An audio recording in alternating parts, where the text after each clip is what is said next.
சங்கீதம் 1ஆம் அதிகாரம்.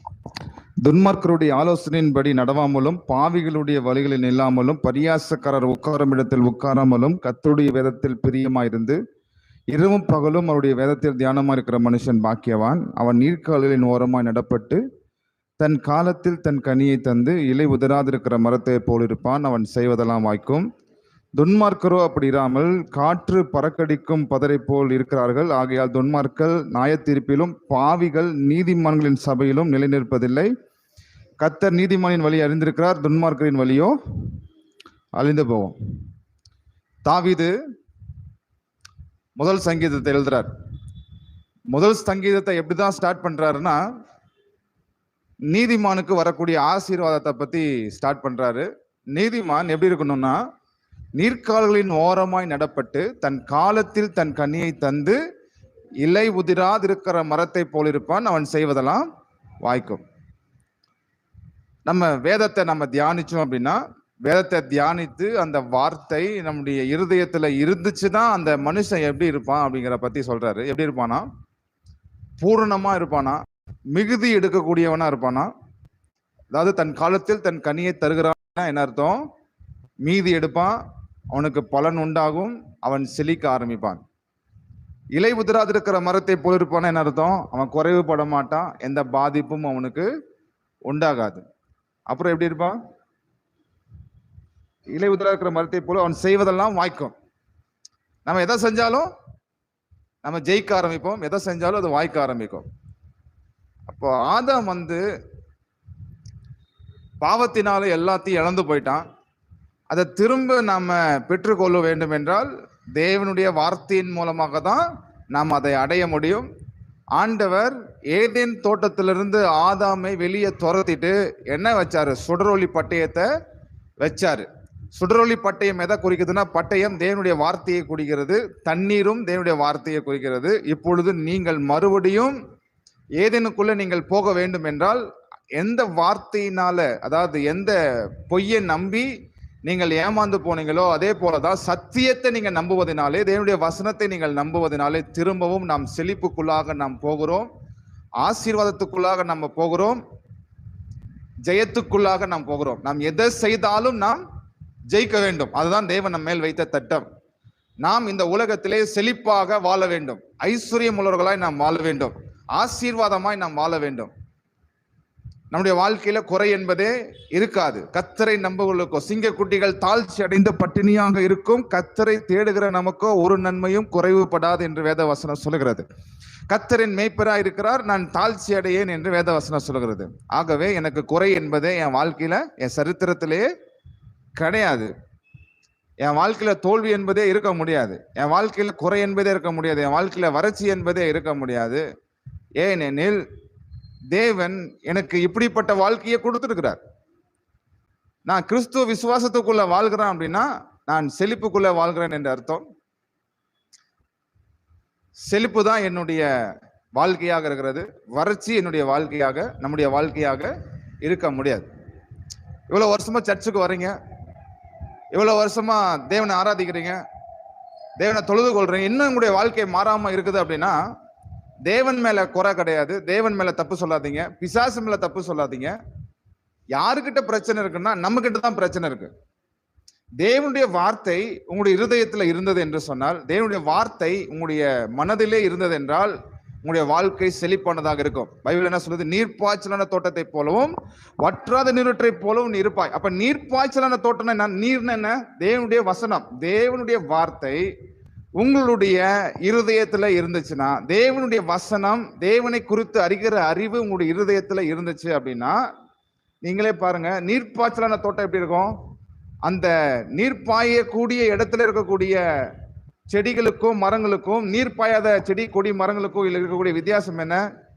தண்ணி பாயாத இடம் வறட்சியாக இருக்கும், வறண்டு போய் கிடக்கும், அந்த எந்த பலனும் கொடுக்காது. ஆனா தண்ணி பாயக்கூடிய இடம், மரம் மிகுந்த பலனை கொடுக்கக்கூடியதாக இருக்கும், நிறைய ஈல்டை கொடுக்கும், பச்சை பசேர்னு இருக்கும். அதே போலதான் தேவனுடைய வார்த்தை என்பது தண்ணியாக இருக்கிறது. நீர்ப்பாய்ச்சலான தோட்டத்தை போல நீங்கள் இருக்க வேண்டும். வேத வசனம், வேதாகமம் உங்க கையில இருக்கக்கூடாது, வேதாகமம் உங்களுடைய இருதயத்தில இருக்க வேண்டும். வேதாகமம் எதில் இருக்கணும்? உங்கள் இருதயத்திலே இருக்க வேண்டும். சத்தியத்தை அறிகிற அறிவை நீங்கள் உடையவர்களாக இருக்க வேண்டும். வேத வசனம் சொல்கிறது, பூமி கத்தரை அறிகிற அறிவினாலே நிரப்பப்பட்டிருக்கும், தேவனுடைய மகிமை அறிகிற அறிவினாலே நிரப்பப்பட்டிருக்கும் என்று நாம் பார்க்கிறோம். இயேசு சொல்றாரு எல்லாரும் ரட்சிக்கப்படவும் பின்பு கத்தரை குறித்து அறிகிற அறிவில வளர்ச்சி அடைவதுமே தேவனுடைய சித்தமாக இருக்கிறது. அப்போ நாம கத்தரை அறிகிற அறிவை நீங்கள் அடைந்தால் வேத வசனம் உங்களுடைய இருதயத்தில் இருந்தால் நீங்கள் செழிப்பீர்கள். சரி, ஹல்லேலூயா. இருக்கிறீங்களா? வெறும் ஜெபம் மட்டும் பண்ணீங்கன்னா நீங்கள் செழிக்க மாட்டீர்கள். ஜெபத்தினால என்ன வர போறதில்ல. இப்ப பாருங்க, 2 வகையான வாழ்க்கை இருக்கு. ஒன்னு அற்புத அடையாளத்துல வாழக்கூடிய வாழ்க்கை, ஒன்று ஆசீர்வாதத்தினாலே வாழக்கூடிய வாழ்க்கை. இப்போ ஆண்டவர் உங்களுக்கு முன்னாடி எலியா மாதிரியான அற்புத அடையாளம் செய்யக்கூடிய ஒரு வாழ்க்கையை ஆண்டவர் கொடுக்கிறாரு. ஆபிரகாம் மாதிரி ஆசீர்வாதமான வாழக்கூடிய வாழ்க்கையை கொடுக்கிறாரு. இப்ப நீங்க எதை தேர்ந்தெடுப்பீங்க? எலியா மாதிரி வாழக்கூடிய வாழ்க்கையை தேர்ந்தெடுப்பீங்களா, ஆபிரகாம் மாதிரி வாழக்கூடிய வாழ்க்கையை தேர்ந்தெடுப்பீங்களா? யாருக்கு அற்புத அடையாளம் வேணும்னா, குறப்பட்டு இருக்கிற ஆளுங்களுக்கும் பாவிகளுக்கும் இல்லையா, கட்டுண்டவர்களுக்கும் தான் என்ன வேணும்? அற்புத அடையாளம் வேணும். வாய்ஸ் கேட்கலையா? Thank you Jesus, thank you Jesus. யாருக்கு அற்புத அடையாளம் வேணும்? பாவிகளுக்கும் கட்டுண்டவர்களுக்கும் குறை உள்ளவர்களுக்கும் பிரச்சனை உள்ளவங்களுக்கு தான் அற்புத அடையாளம் வேணும். அலக்களிக்கப்படக்கூடிய ஆளுங்களுக்கு, நிம்மதி இல்லாத ஆளுங்களுக்கு, சோர்ந்து போகக்கூடிய ஆளுக்கு அற்புத அடையாளம் வேணும். ஆனால் ஆபிரகாமுக்கு அற்புத அடையாளம் தேவையே கிடையாது. ஏனெனில் அவருடைய வாழ்க்கையே ஆசீர்வாதமாக மாறிவிட்டது.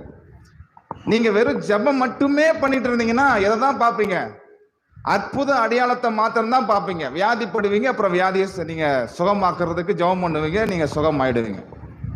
கடன் பிரச்சனை வரும், கடன் பிரச்சனைக்காக ஜெபம் பண்ணுவீங்க, அப்புறம் கடன் பிரச்சனை மாறும். அப்ப எல்லாத்துக்குமே நீங்க என்ன பண்ணிட்டு இருப்பீங்க? ஜெபம் பண்ணிட்டு இருப்பீங்க. இப்போ வண்டியோட விலை, ஒரு காரோட விலை 10 லட்சம் ரூபாய். என்கிட்ட காசு இல்லை. அப்ப நான் என்ன பண்ணுவேன்? ஜெபம் பண்ணிக்கிட்டே இருப்பான், காசு கொடுங்க காசு கொடுங்க, நான் ஜெபம் பண்ணிட்டு இருப்பேன். இதுவே கடவுளுடைய ஆசீர்வாதம் இருந்துச்சுன்னா 10 லட்சம் ரூபாய்ன்னு 30-40 லட்ச ரூபா வச்சிருந்தா நான் ஜெபம் பண்ண வேண்டிய அவசியமே இல்லை. நான் போயிட்டு காசு கொடுத்து நான் காரு வாங்கிட்டு வந்துடலாம். அப்போ தேவனுடைய சித்தம் என்ன? தேவனுடைய உங்களுடைய இருதயத்துல தேவனுடைய வார்த்தை இருந்ததுன்னா நீங்கள் செழிப்பாக இருப்பீங்க. நீர்ப்பாய்ச்சலான தோட்டத்தை போலவும் வற்றாத நீரூற்றை போலவும் இருப்பீங்க. உங்க இருதயத்துல என்ன பண்ணணும்? தேவனுடைய வார்த்தை வற்றக்கூடாது. நீங்க எப்பொழுதுமே உங்களுடைய இருதயம் எப்பொழுதுமே நீர்ப்பாய்ச்சலான தோட்டத்தை போல இருக்க வேண்டும். உங்களுடைய இருதயம் எப்பொழுதுமே தேவனுடைய வார்த்தையினாலே, கத்தரை அறிகிற அறிவினாலே நிரம்பி இருக்க வேண்டும். உங்களுடைய இருதயம் வற்றாத நீரூற்றை போல இருக்க வேண்டும். வற்றாத நீரூற்றுனா என்ன அர்த்தம்?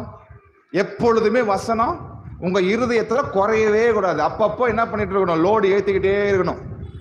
டேங்க்ல தண்ணியை ஏத்திட்டு குறைய எப்படி நம்ம டேங்க்ல தண்ணி ஏத்துறோமோ அது மாதிரி வேத வசனத்தை டெய்லியும் நீங்க உங்களுடைய டேங்க்ல தண்ணியை நீங்கள் ஏற்றிக்கொண்டே நீங்கள் இருந்தீர்கள் என்று சொன்னால், நான் சொல்லுகிறேன், உங்க வாழ்க்கையில குறையே வராதுன்னு நான் சொல்றேன். உங்க வாழ்க்கையில பண பிரச்சனையே வராது. உங்க வாழ்க்கையில கடன் பிரச்சனையே வராது. ஏனெனில் வேத வசனம் உங்களுடைய வாழ்க்கையை செழிப்பானதாக மாற்றுகிறது. ஆமென், அல்லேலூயா. வேத வசனத்தை நீங்க படிக்கலன்னு வைங்களேன், வேத வசனத்தை நீங்க தியானிக்கல, வேத வசனம் உங்களுடைய இருதயத்துல இல்லை அப்படின்னா என்ன சொல்லுவீங்க? சர்ச்சுக்கு போய் என்ன பிரயோஜனம்? வாழ்க்கை மாற மாட்டேங்குது, அப்படியே தான் இருக்குது. இப்போ யாரை குறை சொல்றோம்? சர்ச்சை குறை சொல்றோம், ஆண்டவரை குறை சொல்றோம், பிசாசை குறை சொல்றோம். முதல்ல பிசாசை குறை சொல்றதை நிறுத்துங்க, ஆண்டவரை குறை சொல்றதை நிறுத்துங்க, பாஸ்டரை குறை சொல்றதை நிறுத்துங்க, சபையை குறை சொல்றதை நிறுத்துங்க. பைபிள் என்ன சொல்லுது?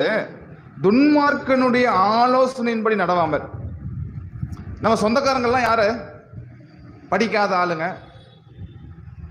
கத்தரை அறிஞ்சு கொள்ளாத ஆளுங்க, படிச்ச ஆளுங்க, படிக்காத ஆளுங்க, கத்தரை அறிஞ்சு கொள்ளாத ஆளுங்க, விக்கிரகத்தை வழிபடக்கூடிய ஆளுங்க. அவங்களுடைய ஆலோசனையை நீங்க கேட்கக்கூடாது. அவன் எப்படிப்பட்ட ஆலோசனை கொடுப்பான்? வா ஜோசியம் பார்க்க போலான்னு கூப்பிடுவான், வா ஜாதகம் பார்க்க போலான்னு கூப்பிடுவான். அவன் என்ன செய்வான்? உங்க குடும்பத்துல பிரச்சனை நடந்துச்சுன்னா அவன் உங்க வாழ்க்கையை சால்வ் பண்ண வைப்பான். சால்வ் பண்றதுக்கு அவன் வருவான். நாம சொந்தக்காரங்களுடைய ஆலோசனையை எப்பொழுதுமே கேட்க கூடாது. துன்மார்க்கன் யாருன்னா உங்க சொந்தக்காரன் தான் துன்மார்க்கன். ஏன் அவர்கள் துன்மார்க்கராக இருக்கிறார்கள் என்றால் அவர்கள் தேவனை குறித்து அறிகிற அறிவியல் அவர்கள் இல்லை.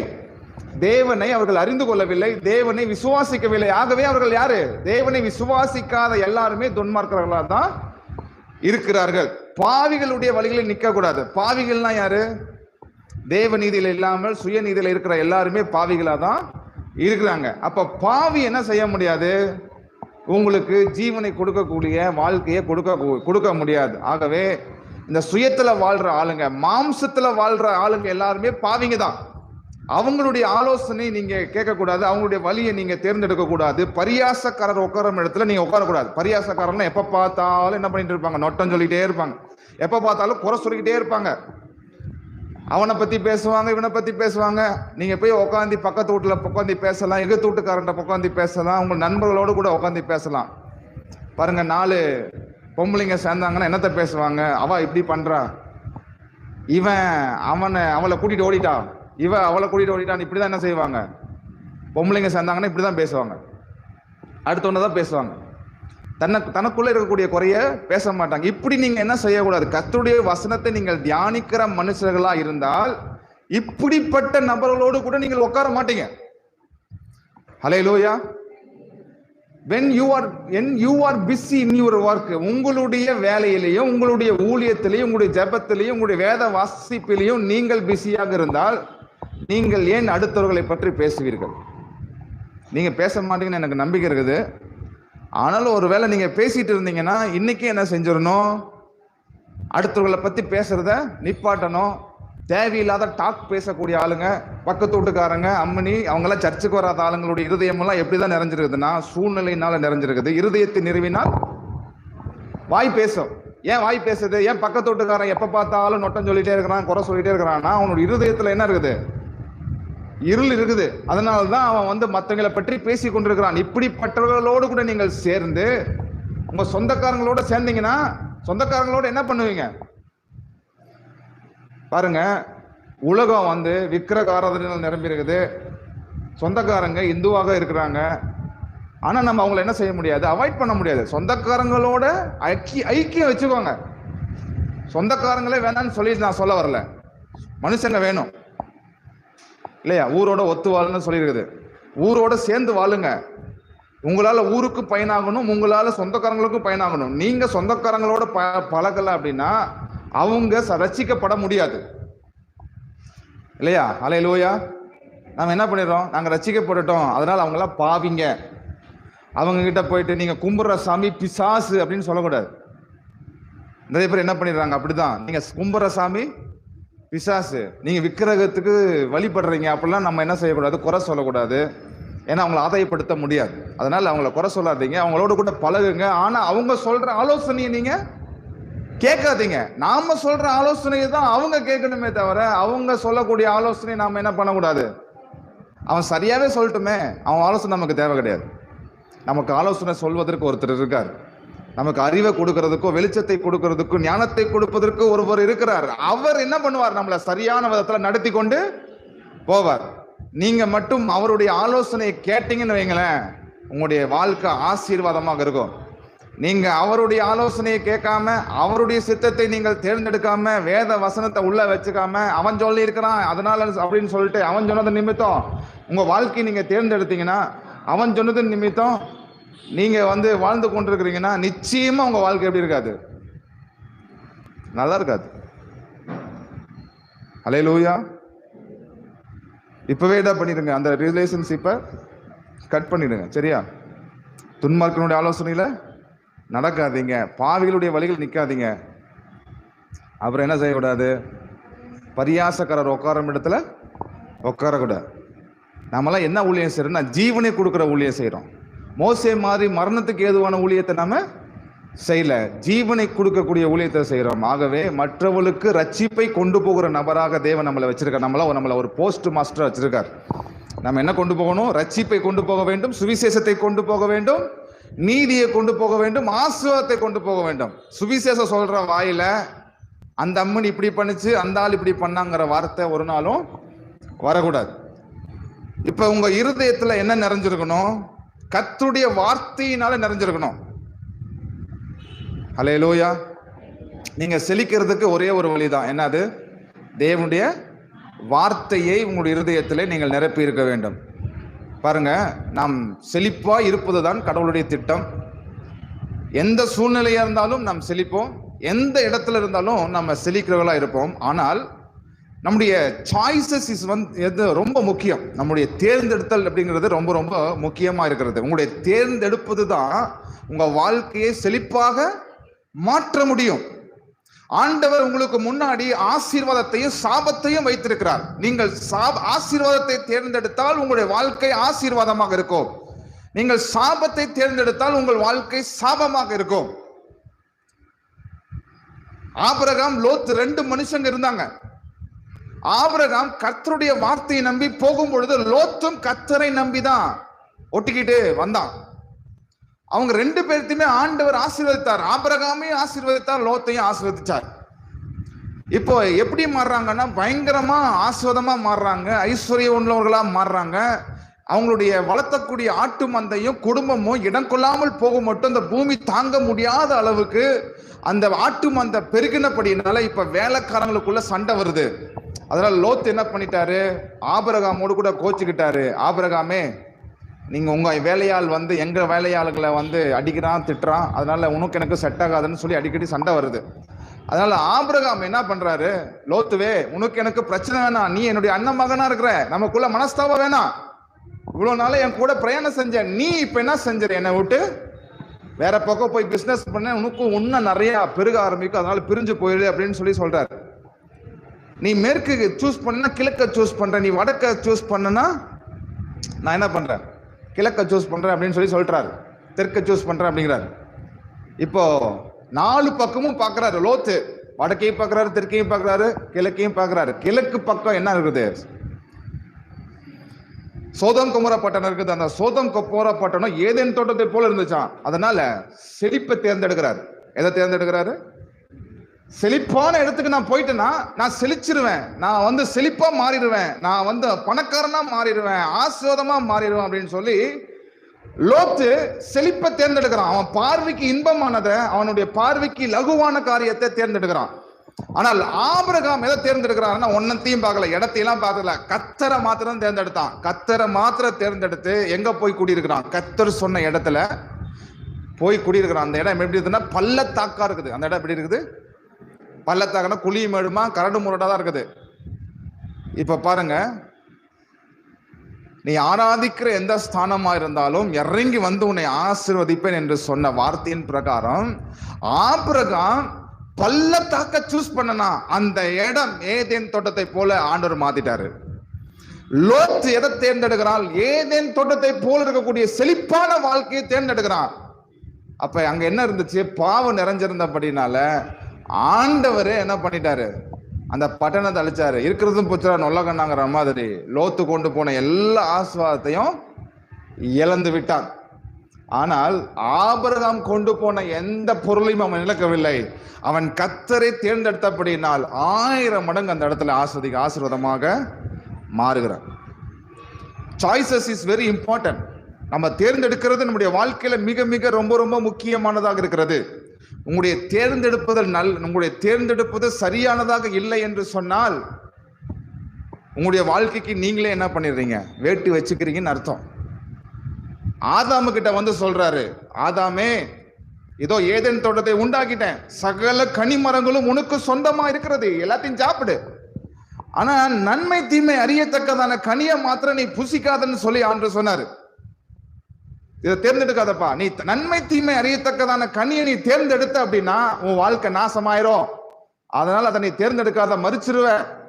ஆனா ஏதேன் தோட்டத்தில் இருக்கக்கூடிய எல்லாத்தையும் சாப்பிடு, ஏதேன் தோட்டத்தில் இருக்கிற எல்லாத்தையும் சாப்பிடு அப்படின்னு அர்த்தம். நான் கர்த்தரை தேர்ந்தெடுக்கிறேன், கர்த்தரை விசுவாசிக்கிறேன், கர்த்தரை தேர்ந்தெடுக்கிறேன், அவருடைய வார்த்தைக்கு நான் கீழ்ப்படுகிறேன் என்ற அர்த்தம்.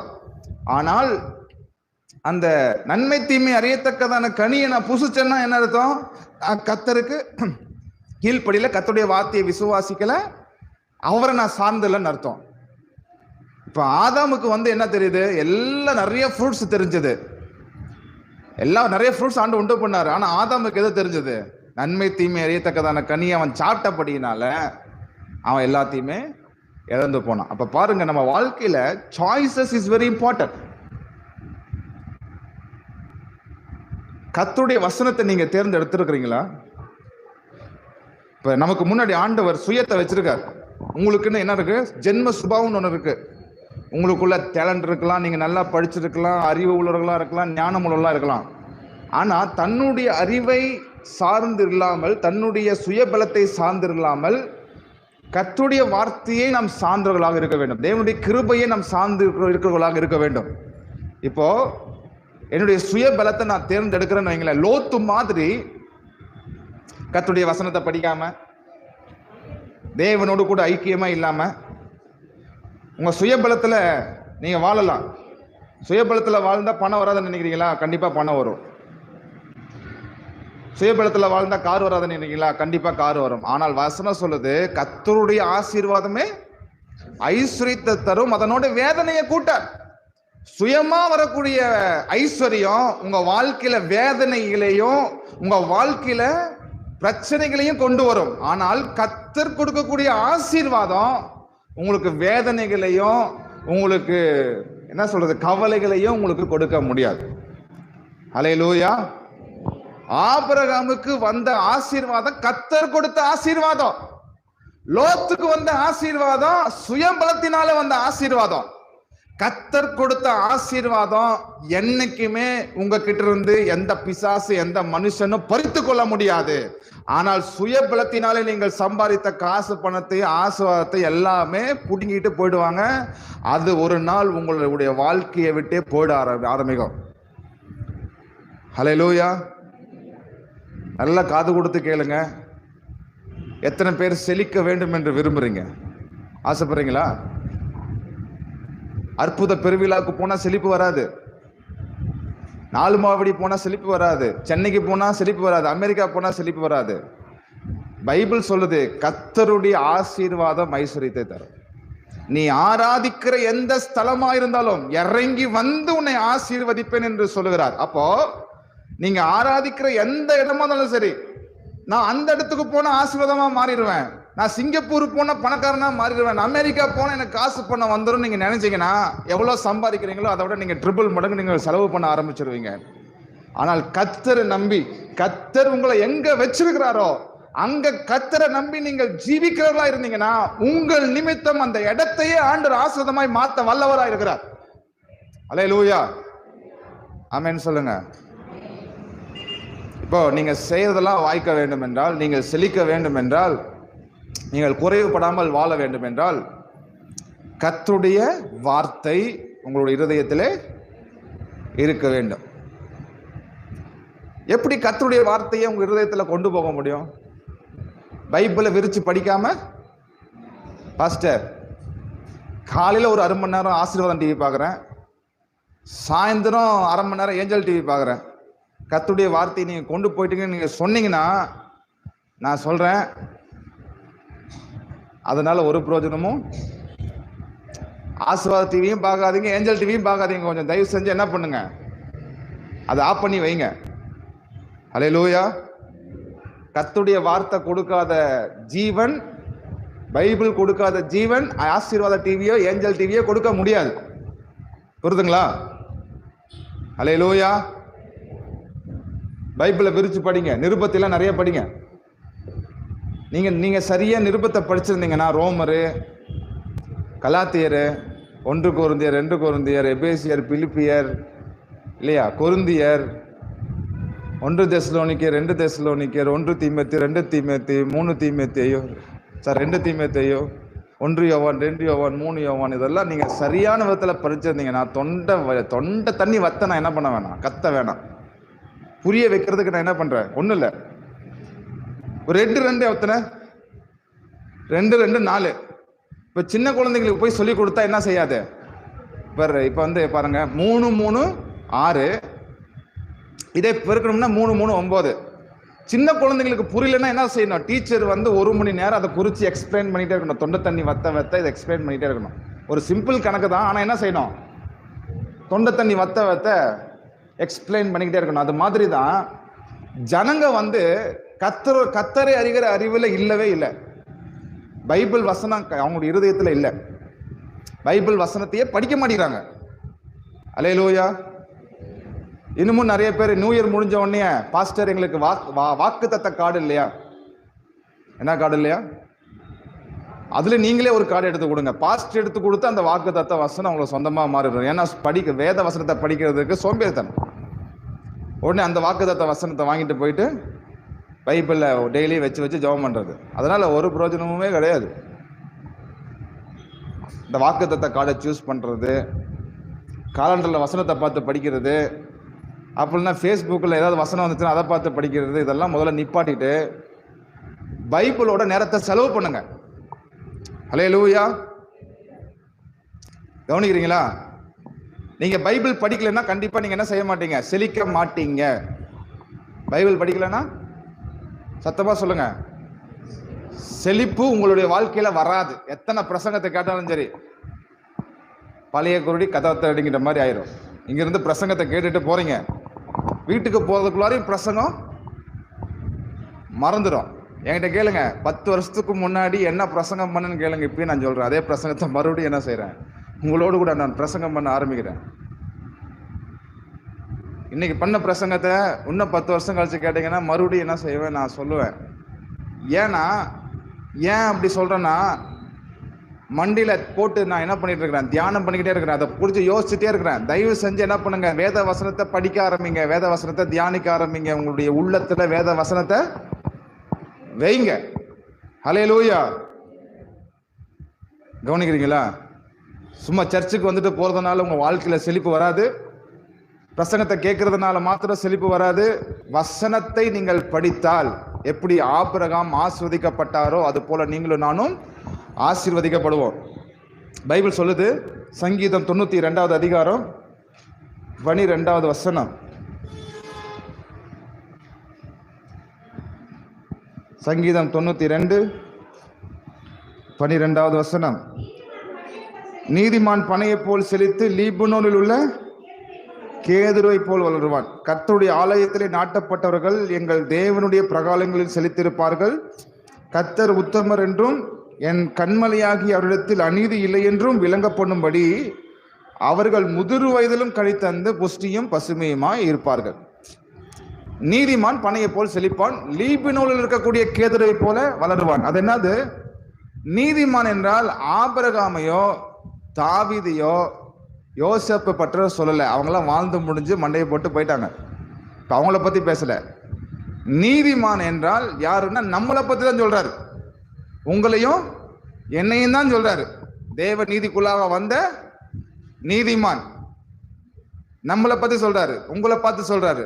நீங்க எப்படி இருப்பீங்களாம்? பனைய போல செழிப்பீங்களாம். எப்படி செழிப்பீங்க? பனைமரம் எப்படி தெரியுமா? தண்ணியே இல்லைனாலும் வெய்ய காலத்துல கூட என்ன ஆகும், எல்லா மரமும் வெய்ய காலத்துல காஞ்சி கருவடா போயிடுச்சு. நான் ஒரு ஊருக்கு போயிருந்தேன்.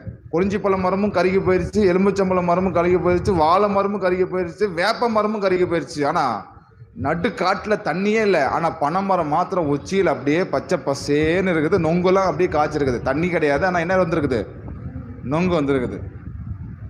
அதே போலதான் பனை எப்படி யாருடைய உதவியுமே இல்லாம யாரையுமே சார்ந்து இல்லாம அதை கத்தரை மாத்திரம் சார்ந்து இருக்குதோ, அந்த மரம் கத்தரை மாத்திரம் சார்ந்து இருக்கிறபடினால அந்த மரம் எப்படி ஆகுது? செழிக்க ஆரம்பிக்குது. அது மாதிரி யார் உங்களுக்கு உதவி செஞ்சாலும், உதவி செய்யாமல் போனாலும், சூழ்நிலைகள் நெகட்டிவாக இருந்தாலும், வறட்சியா இருந்தாலும், வறுமையாக இருந்தாலும், நீங்கள் பனையை போல செழிப்பீர்கள். அதுதான் நீதிமானுக்கு உண்டான ஆசீர்வாதம். ஆமென். வறட்சியிலே நீங்க எப்படி இருப்பீங்க? புஷ்டியா இருப்பீங்க, செழிப்பா இருப்பீங்க. யாரும் உங்களுக்கு உதவி செய்ய வேண்டிய அவசியம் இல்லை. நம்ம எந்த மனுஷனும் டிபெண்ட் பண்ண வேண்டிய அவசியம் இல்லை. நம்ம யாரையும் சார்ந்திருக்க வேண்டிய அவசியம் இல்லை. ஏனெனில் நீதிமான் பனையை போல செழிப்பான். யார் நீதிமான்? உங்களை தான் சொல்றாரு. யார சொல்றாரு? எல்லாரும் சொல்லுங்க, என்னைய தான் சொல்றாரு. சொல்லுங்க, நான் தான் நீதிமான். நீதிமானாகிய நான் பனையை போல் செழிப்பேன். எப்படி செழிப்பேன்? அப்புறமா லீபனோன் இருக்கக்கூடிய கேதுருவை போல வளருவேன். அது என்னது? லீபனோன். லீபனோன் அப்படின்னா என்ன அர்த்தம்? லீபனோன் அப்படிங்கிறது மலை பிரதேசம். வெறும் பனிக்கட்டியா இருக்கும். 2 இடத்துல மரம் வராது. வனாந்திரத்துல மரம் வராது, பாலைவனத்துல மரம் வராது. அது மாதிரி ஐஸ் கட்டியில மரம் வருமா? வராது. ஆனா ஐஸ் கட்டியில மரம் ஒண்ணு வருது அப்படின்னா அது என்னதுங்க? கேதுரு மரம். அல்லேலூயா. இந்த கேதுரு மரத்தினுடைய ஹிஸ்டரியை பத்திலாம் நம்ம பார்க்க வேண்டாம், பைபிள் இருக்குது. நான் பைபிளை படிச்சு தான் சொல்றேன். ஐஸ் கட்டியில வருது. லீபனோன் அப்படிங்கிற ஒரு இடம் எப்படி இருக்குதுன்னா ஐஸ் கட்டி நிறைஞ்ச ஒரு இடமா இருக்குது.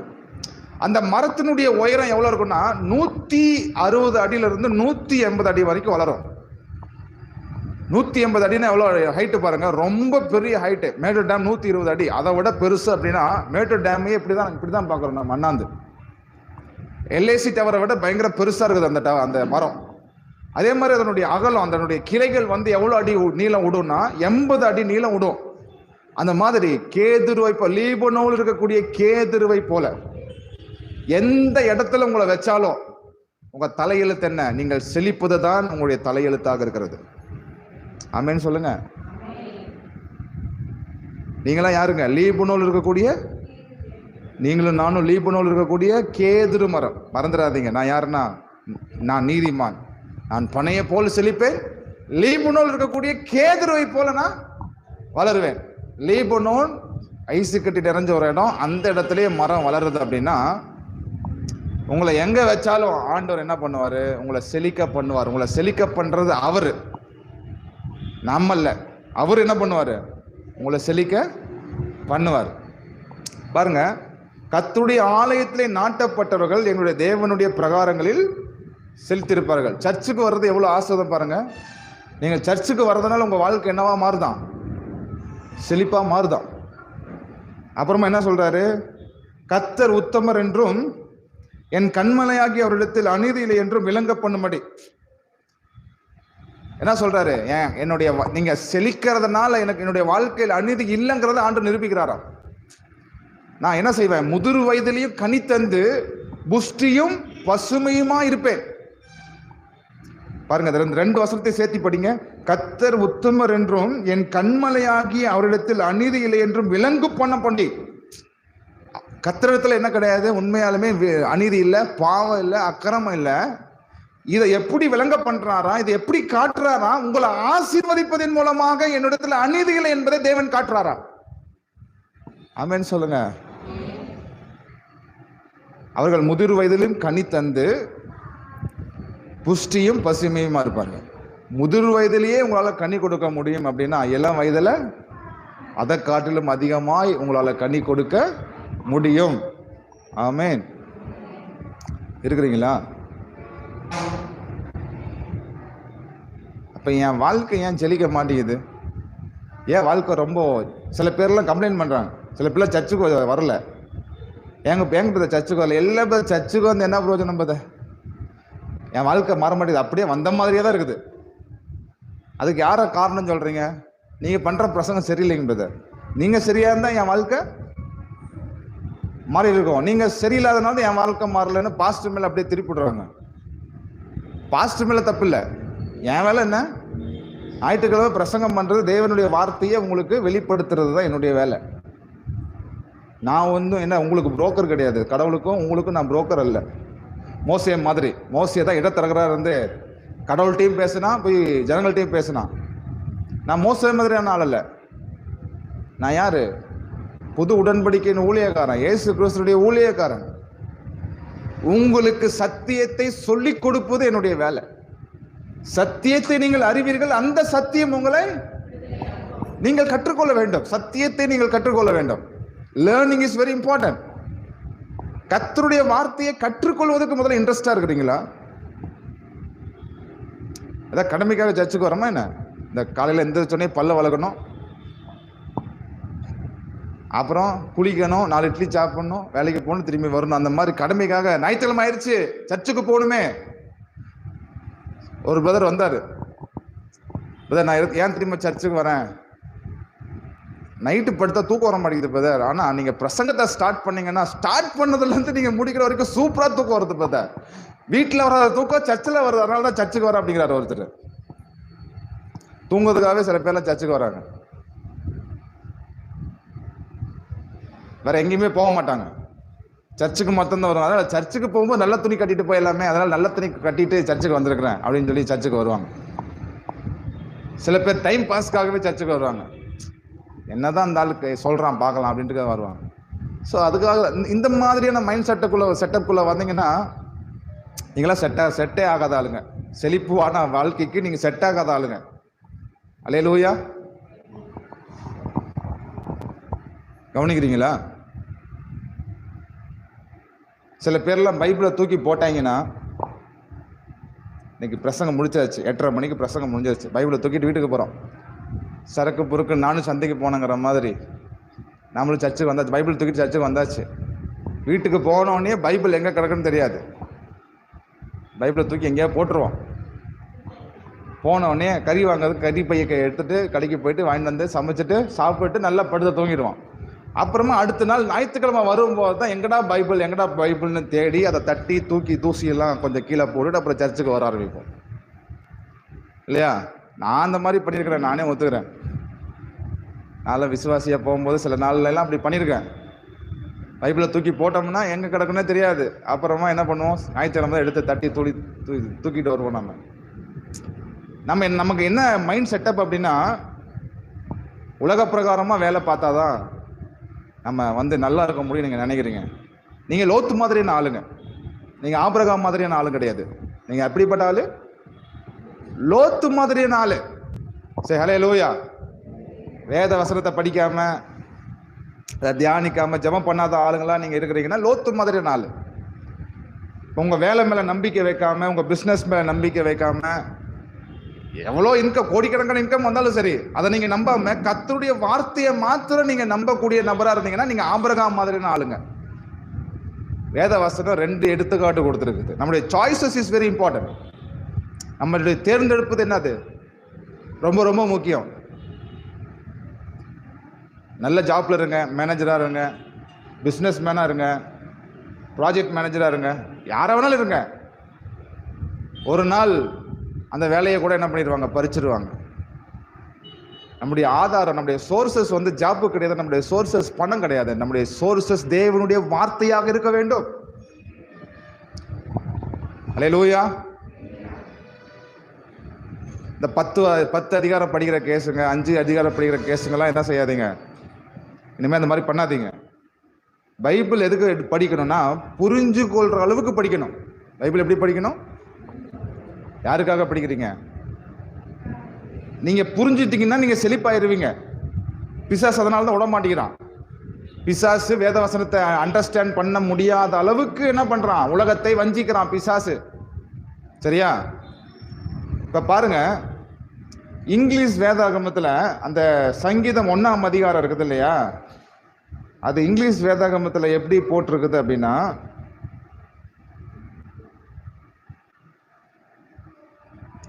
இங்கிலீஷ் பைபிள் இருந்துச்சுன்னா யாராவது ஒருத்தர் படிங்க.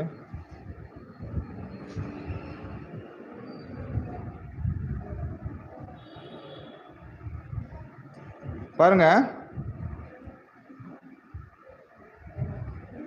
how blessed is the man who does not walk in the counsels of the wicked, nor stand in the path of sinners, nor sit in the seat of scoffers, but his delight is in the law of the Lord, and in his law he meditates day and night.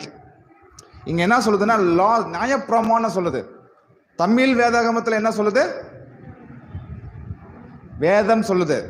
English வேதாகமத்துல என்ன சொல்லுது? லா சொல்லுது. லான்னு என்ன அர்த்தம்? நியாயப்பிரமாணம். எல்லாரும் கவனிங்க, தாவீதுனுடைய concept என்னன்னா, இரவும் பகலும் நியாய பிரமாணத்திலே தியானமா இருந்தால் அவன் பாக்கியவான் என்று சொல்லுகிறார். சரிங்களா?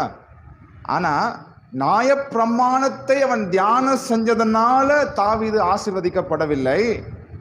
தேவன் தாவீதோடு கூட செய்த உடன்படிக்கை நிமித்தமாகவும் அவன் செலுத்தின பலிகளால் மாத்திரமே அவன் ஆசீர்வதிக்கப்பட்டான்.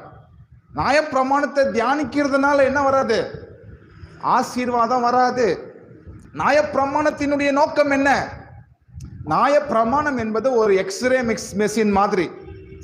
இப்போ எனக்கு உடம்புல போன் ஃப்ராக்சர் ஆயிடுச்சு, நான் போய் எக்ஸ்ரே எடுக்கிறேன். எக்ஸ்ரே எடுத்தோடனே இந்த இடத்துல போன் விட்டுடுச்சுப்பா அப்படின்னு சொல்லி அந்த எக்ஸ்ரே காட்டுது. நீங்க எக்ஸ்ரே எடுத்துட்டீங்கன்னா உங்க வியாதி சரியாயிருமா? சரியாகாது. அது என்னன்னா என்ன பிரச்சனைங்கிறத கண்டுபிடிக்கிறதுக்காகத்தான் எக்ஸ்ரே மிஷின். அந்த எக்ஸ்ரேவை நீங்க பார்த்த பின்னாடி நீங்கள் சரி பண்ண வேண்டும். அப்போ நியாய பிரமாணத்தினுடைய நோக்கம் என்ன? முதல் பாயிண்ட் என்னது?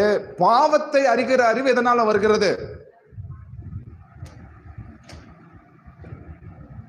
ரோமர் 4ஆம் அதிகாரம் 20வது வசனம். சீக்கிரமா திருப்புங்க.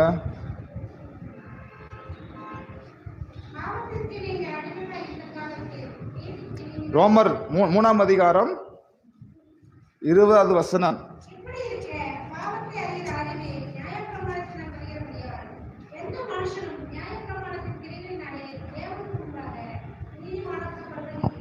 நியாய பிரமாணத்தினால என்ன வருது?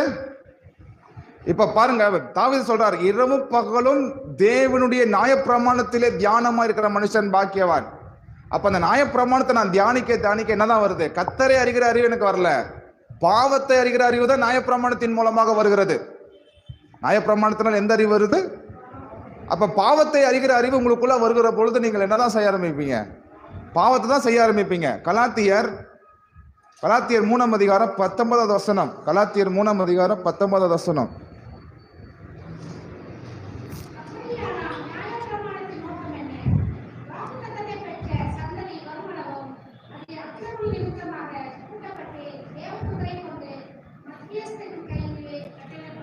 பாருங்க, நியாயப்பிரமாணத்தினுடைய நோக்கம் என்ன?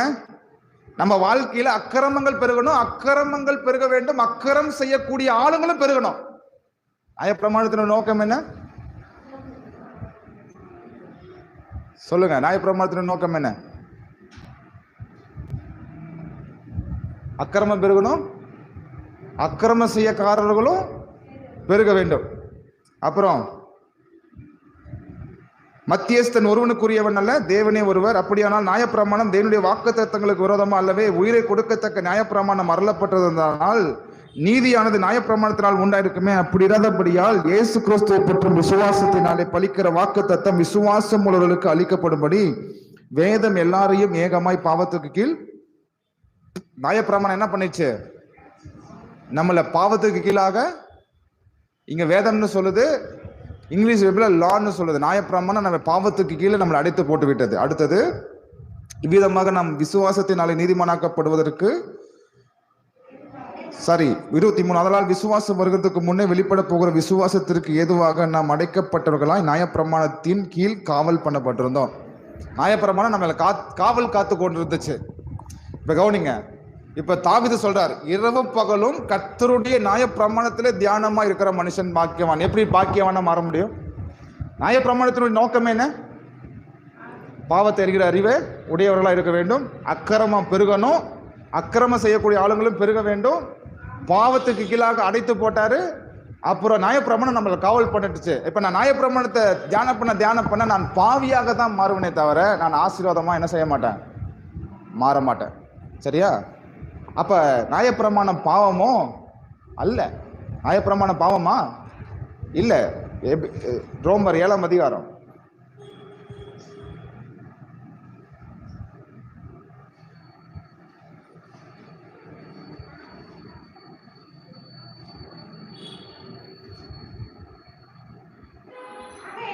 இருங்க, 7ஆம் அதிகாரம் 12வது வசனம். இல்ல 12, 7, 12.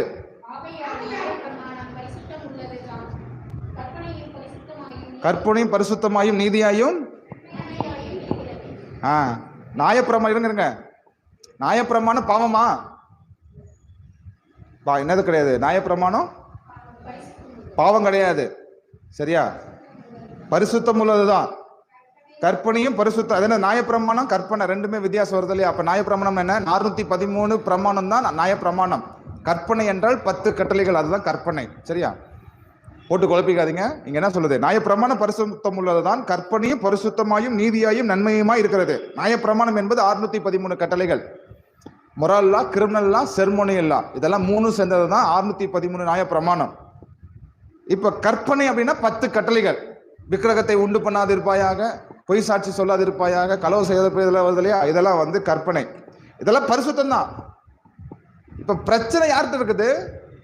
பிரச்சனை நியாயப்பிரமாணத்திட்ட இல்ல, பிரச்சனை யார்கிட்ட இருக்குது? என்கிட்ட தான் இருக்குது. 13வது வசனம்.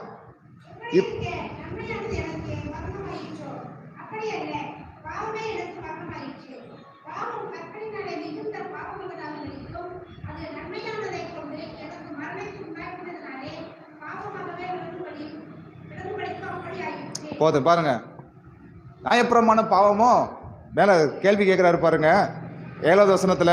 ஆகையால் என்ன சொல்வோம்? நியாயப்பிரமாண பாவமோ அல்லவே, பாவம் இன்னதென்று நியாயப்பிரமாணத்தினால் நான் அறிந்தேனே அன்றி மற்றபடி அறியவில்லை. இச்சையாதிருப்பாயாக என்று நியாயப்பிரமாணம் சொல்லாதிருந்தால் இச்சை பாவம் என்று நான் அறியாமல் இருப்பேனே. பாவமானது கற்பனையினாலே சமயம் பெற்று சகலவித இச்சைகளையும் என்னிடத்தில் நடப்பித்தது. நியாயப்பிரமாணம் இல்லாவிட்டால் பாவம் செத்ததாயிருக்குமே. ஹல்லேலூயா. என்ன சொல்லுச்சுங்க? நியாயப்பிரமாணம் என்ன உருவாக்குது? 8வது வசனத்தை மறுபடியும் படிங்க. பாவமானது, இருங்க, பாவமானது நமக்குள்ள என்ன இருக்குது? பாவ பிரமாணம் இருக்குது. நமக்குள்ள என்ன இருக்கு? பாவ பிரமாணம் இருக்கு, பாவம் இருக்கு. இப்ப நியாயப்பிரமாணம் பிரச்சனை இல்லை, இப்ப நமக்குள்ள இருக்கக்கூடிய பாவம் தான் இப்ப பிரச்சனை. சரியா? இந்த நியாயப்பிரமாணம் கற்பனையினாலே, கற்பனை என்னது? 10 கட்டளைகள் இல்லையா? கற்பனை என்ன? இந்த 10 கட்டளைகள் உங்களுக்கு ஜீவனை உண்டாக்குதா, பாவ இச்சைகளை உண்டாக்குதா? பைபிள் என்ன சொல்லுது? பைபிள் என்ன சொல்லுது? 8வது வசனம். பாவமானது கற்பனையினாலே சமயம் பெற்று சகலவித இச்சைகளையும் என்னிடத்தில் நடப்பித்தது. சகலவித இச்சைன்னா என்ன அர்த்தம்? 10 கட்டளை என்ன சொல்லுது? 10 கட்டளைகள் என்ன சொல்லுது? விக்கிரகத்தை வணங்காதிருப்பாயாங்கிறது. அப்ப விக்கிரகத்தை வணங்கக்கூடிய இச்சைகளை உங்களுக்குள்ள உருவாக்குகிறது. திருடாதிருப்பாயாகன்னு சொல்லுது, அப்போ திருடக்கூடிய இச்சையை உண்டாக்குகிறது. பொய் சொல்லாதிருப்பாயாகன்னு சொல்லுது, அப்ப பொய் சொல்லக்கூடிய இச்சைகளை 10 கட்டளைகள் உண்டாக்குது. ஹல்லேலூயா. நான் மாத்தி சொல்றேனா? என்ன பாஸ்டர் தப்பா பிரசங்கம் பண்றீங்க? என் சொந்த கருத்தை நான் சொல்லல. பைபிளுக்கு கீழ்ப்படிங்க, தயவு செஞ்சு வேத வசனத்துக்கு கீழ்ப்படிங்க. நியாயப்பிரமாணம் என்ன உண்டாகுது சொல்லுங்க? நியாயப்பிரமாணம் நல்லதா இல்லையா? நல்ல விஷயத்தை தான் சொல்லுது. அது பாவமே கிடையாது, அது பாவம் இல்லை. நியாயப்பிரமாணம் பாவம் இல்லை. இப்ப பிரச்சனை யார்கிட்ட இருக்குதுன்னு என்கிட்ட தான் பிரச்சனை இருக்கு இல்லையா? 17வது வசனம். அதனால் நான் அல்ல, எனக்குள் வாசமா இருக்கிற பாவமே அப்படி செய்கிறது. சே ஹல்லேலூயா. ஏன் பாவம் தூண்டப்படுகிறது? நியாயப்பிரமாணம் கொடுக்கப்படும் போது என்ன பண்ணுதான்? தூண்டப்படுது. அப்படி என்ன? 18வது வசனம். அது எப்படி எனில், என்னிடத்தில், அதாவது என் மாம்சத்தில் நன்மை வாசமா இருக்கிறதில்லை என்று நான் அறிந்திருக்கிறேன். நன்மை செய்ய வேண்டும் என்கிற விருப்பம் என்னிடத்தில் இருக்கிறது, நன்மை செய்வதோ என்னிடத்தில் இல்லை. என் இருதயம், என் மனசு நியாயப்பிரமாணத்துக்கு ஊழியம் செய்யுது, ஆனா என் சரீரம் பாவத்துக்கு ஊழியம் செய்யுது. என் மனதில் நல்லது செய்யணும்னு தான் நான் நினைக்கிறேன், என் மனசுல பாவம் செய்யக்கூடாதுன்னு நான் நினைக்கல. நான் பரிசுத்தமா வாழணும்னு தான் நினைக்கிறேன். ஆனா என் மனசுல நன்மை இருக்குது, ஆனா என் சரீரத்துல நன்மை கிடையாது.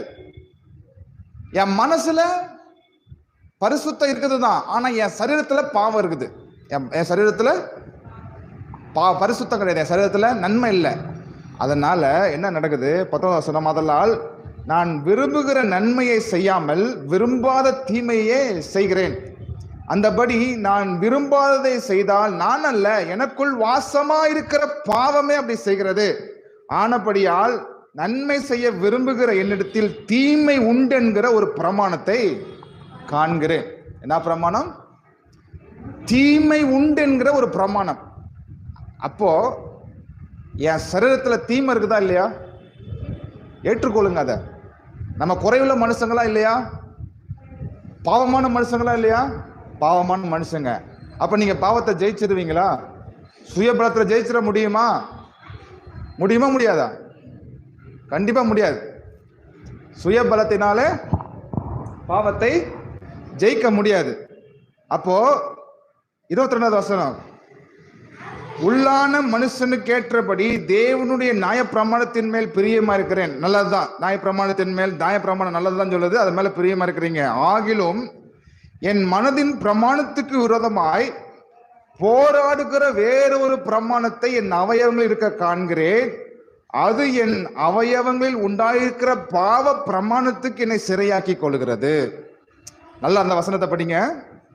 ஆகையால் என் மனதின் பிரமாணத்துக்கு விரோதமாக, இப்ப நாம பாருங்க, மனதின் பிரமாணம், ஆவியின் பிரமாணம், பாவ பிரமாணம் இல்லையா? மனதின் பிரமாணம், ஆவியின் பிரமாணம், பாவ பிரமாணம், சரியா? இப்ப என்ன சொல்றாரு? என் மனதில் என்ன பண்றேன்? மனதின் பிரமாணம் என்னது? மனசுல நல்லதுதான் நாங்க ஃபாலோ பண்ணு நினைக்கிறீங்களா, இல்ல மீறணும்னு நினைக்கிறீங்களா? கவனிங்க.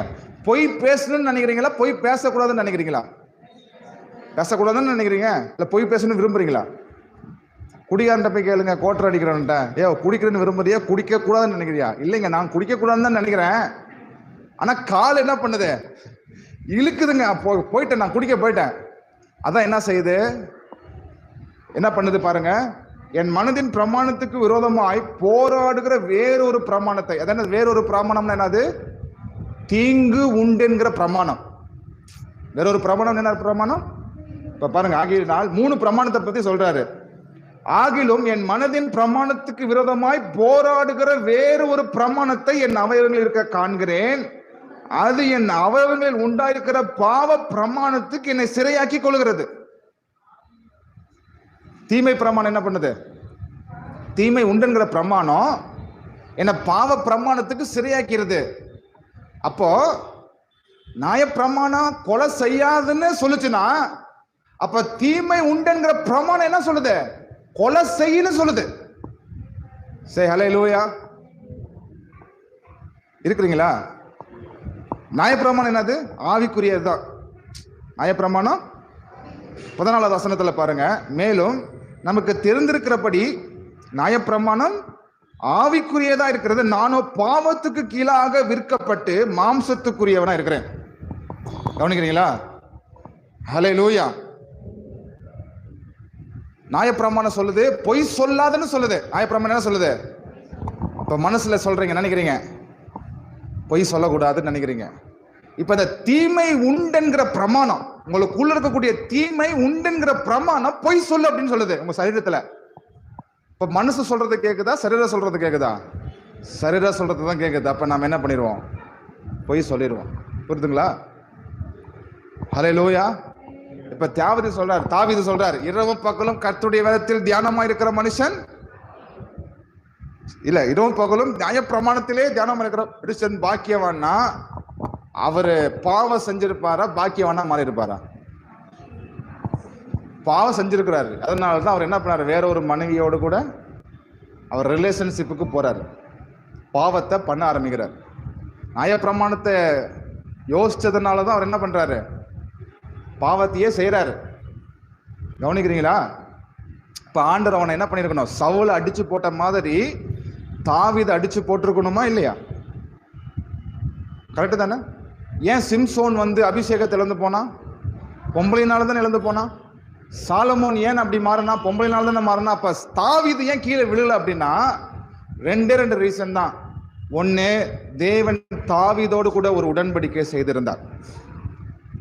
அவன் உண்மையா இருந்ததுனால ஆசீர்வதிக்கப்படல, கர்த்தர் உண்மையா இருந்ததுனாலதான் தாவீது ஆசீர்வதிக்கப்பட்டார். 2வது, அவன் ஆடு மாடு கோழிகளை கொண்டு போய் பலி கொடுத்து பாவ நிவர்த்தி செய்ய ஆரம்பிச்சான். இந்த 2 நாள் தான் கிருபையினாலையும் கர்த்தர் செய்த உடன்படிக்கை நிமித்தம் தான் தாவீது என்ன செய்யப்படுகிறார்? ஆசீர்வதிக்கப்படுகிறார்.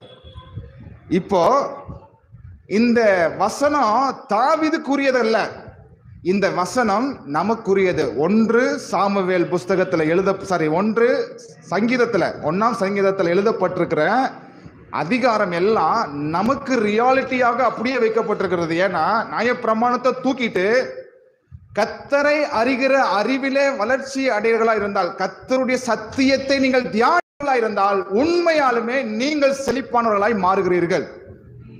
ஆமென். நியாயப்பிரமாணத்தை தியானம் செய்யக்கூடிய ஒரு மனுஷன் செழிப்பாக மாறுவன் என்று உறுதியாக சொல்லுகிறான் என்று சொன்னால், சத்தியத்தை அறியாத தாவீதே நான் நியாயப்பிரமாணத்தை தியானித்தால் நீர்ப்பாய்ச்சலான தோட்டத்தை போலவும் வற்றாத நீரற்றை போலும் இருப்பேன். நான் நீர்க்கால்களின் ஓரமாய் நடப்பட்டு தன் காலத்தில் தன் கனியை தந்து இலை உதராதிருக்கிற மரத்தை போல் இருப்பேன் என்று தாவீது சொல்லுகிறான் என்று சொன்னால், சத்தியத்தையும் அறிவீர்கள், அந்த சத்தியம் உங்களை விடுதலையாக்கும் என்கிற உண்மையான சத்தியத்தை நீங்கள் தியானிக்கிறவர்களா இருந்தால் நிச்சயமாக தாவீதை காட்டிலும் ஆபிரகாமை காட்டிலும் நீங்களும் நான் இந்த பூமியில ஐஸ்வர்யவான்களாக இருப்போம், இந்த பூமியில செழித்திருக்கிறவர்களாக இருப்போம், இந்த உலகத்துல ஆசீர்வாதமாக வாழ்வோம். ஆனா நம்ம என்ன செய்ய மாட்டேங்கிறோம்? சத்தியத்தை கற்றுக்கொள்கிறதுக்கு விருப்பப்பட மாட்டேங்கிறோம். விருப்பப்பட்டாதான் நேரத்தை செலவு பண்ணுவீங்க, விருப்பப்படலன்னா செலவு பண்ண மாட்டீங்க. அல்லேலூயா. நம்ம சர்ச்சில் சத்தியத்தை தான் பிரசங்கம் பண்றேன். ஏதோ சொந்த கதையோ சோக கதையோ டுபாகூர் பிரசங்கத்தையோ பண்ண வரல. நான் பண்ற பிரசங்கம் என்ன கிடையாது, ஐயோ ஞாயிற்றுக்கிழமை வந்துருச்சே நாளைக்கு பிரசங்கம் பண்ணணுமே போகணுமே அப்படின்னு ஏதோ ஒரு 4-5 வசனத்தை மேய்ஞ்சிட்டு வந்துட்டு பிரசங்கம் பண்ணல. சத்தியத்தை பிரசங்கம் பண்ணுறேன். எங்க போனாலும் சத்தியம் கிடைக்காது. தயவு செஞ்சு கத்துக்கோங்க. புரிதுங்களா? தாவீது சொல்றாரு, நியாயப்பிரமாணத்தை தியானிச்சா நான் நீர்க்கால்களின் ஓரமாய் நடப்பட்டு தன் காலத்தில் தன் கனியை தந்து இலை உதிராது இருக்கிற மரத்தை போல் இருப்பேன் என்று தாவீது சொல்லுகிறான் என்று சொன்னால், அவனை காட்டிலும் 100 மடங்கு நாம் தைரியமாக சொல்ல வேண்டும். கர்த்தரை அறிகிற அறிவை நான் அடைகிறவனாக இருந்தால் என் வாழ்க்கை எப்படி இருக்கணும்? நீர்ப்பாய்ச்சலான தோட்டத்தை போல இருக்கணும். என்ன அர்த்தம்? வசனம் வசனம் உங்கள் இருதயத்தில் இருக்க வேண்டும். அதுக்காக வசனத்தை உட்காந்து மனப்பாடம் பண்ணாதீங்க, சத்தியத்தை அறிஞ்சு கொள்ளுங்க. ஹல்லேலூயா. சத்தியத்தை அறிந்து கொள்வதற்கு என்ன முயற்சி செஞ்சுட்டு இருக்கிறீங்க? ஏதாவது செய்றீங்களா? ஒன்றும் செய்யல. கண்டிப்பா நான் சொல்றேன், உங்க வாழ்க்கை மாறாதுங்க, மாறவே மாறாது. எப்படி நீங்கள் மாற மாட்டேங்கிறீங்களோ அது மாதிரி உங்க வாழ்க்கையும் என்ன ஆகாது, உங்க சுபாவம் மாறாதது போல உங்க வாழ்க்கையும் மாறாது. வார வாரம் சர்ச்சுக்கு வாங்க, பிரசங்கத்தை கேளுங்க, போங்க, பைபிளை தூக்கி வச்சுட்டு உங்க வேலையை பாருங்க. இப்படியே பண்ணிருந்தீங்கன்னா 10 வருஷம் கழிச்சு உங்களை பார்த்தாலும் அப்படியே தான் என்ன செய்வீங்க? நீங்கள் இருப்பீர்கள். ஒரே மாற்றம், ஒரு மாற்றமும் என்ன ஆகாது உங்களுக்கு. இங்க பாருங்க, சர்ச்சு பிரசங்கம் பண்ணிட்டு இருக்கும் போது எதுக்கு வந்து சத்தம் போடுறீங்க? இனிமே அந்த மாதிரி பண்ணாதீங்க. வந்து ஒன்னா உள்ள வந்து உட்காருங்க, இல்லைன்னா முடிஞ்ச பின்னாடி வாங்க. வந்து இடையில வந்து டிஸ்டர்பன்ஸ் பண்ணாதீங்க. ஸோ அதனால நீங்க வந்து சத்தியத்தை அறிகிற அறிவில் நீங்கள் வளர்ச்சி அடைய வேண்டும். வேத வசனத்தை என்ன பண்ணுங்க? படிங்க. சரியா? நம்ம எழுந்து நிற்போமா? நம்ம முடிச்செல்லாம் எழுந்து நிற்போம். டைம் இல்லை, அதனால நம்ம கண்டினியூ பண்ண வேணாம். அடுத்த வாரம் நம்ம பார்ப்போம். வேறு கண்களை மூடி நம்ம ஜெபம் பண்ணுவோம்.